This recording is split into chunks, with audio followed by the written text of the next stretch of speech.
36 जिल्हे, 36 बातम्या. News G9 Maharashtra. उत्तर तुमच्या प्रश्नांची.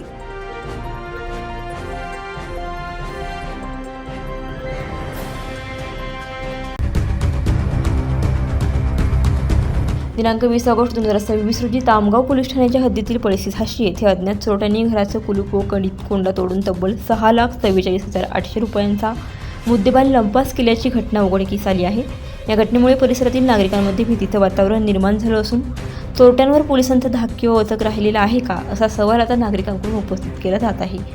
पोलिसांनी दिलेल्या माहितीनुसार फिर्यादी कैलास श्रीकृष्ण मारोडे, वय वर्ष 46, व्यवसाय कंत्राटदार, राहणार पळशीझाशी, तालुका संग्रामपूर, हे घराबाहेर असताना 19 ऑगस्ट रोजी रात्री 9 ते 20 ऑगस्ट रोजी पहाटे 5 वाजेच्या दरम्यान चोरट्यांनी घरातील 2 लोखंडी अरमानांचे लॉकर फोडून त्यातील सोन्या चांदीचे दागिने आणि रोख रक्कम असा मोठा ऐवज चोरून नेला.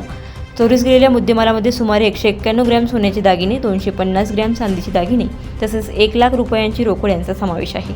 सोन्याच्या दागिन्यांची किंमत सुमारे 5,34,800 रुपये, चांदीच्या दागिन्यांची किंमत सुमारे 10,000 रुपये तर रोख 1 लाख रुपये अशी एकूण 6,44,800 रुपयांची चोरी झाल्याचं पोलिसांनी नमूद केलं आहे. या प्रकरणी तामगाव पोलीस ठाण्यात कायमी गुन्हा क्रमांक 282/2026 भारतीय न्याय संहिता कलम 331(4), 305(अ) अन्वये अज्ञात आरोपीविरुद्ध गुन्हा दाखल करण्यात आला आहे. गुन्ह्याचा तपास पोलीस निरीक्षक श्रीकांत निचळ करीत आहेत.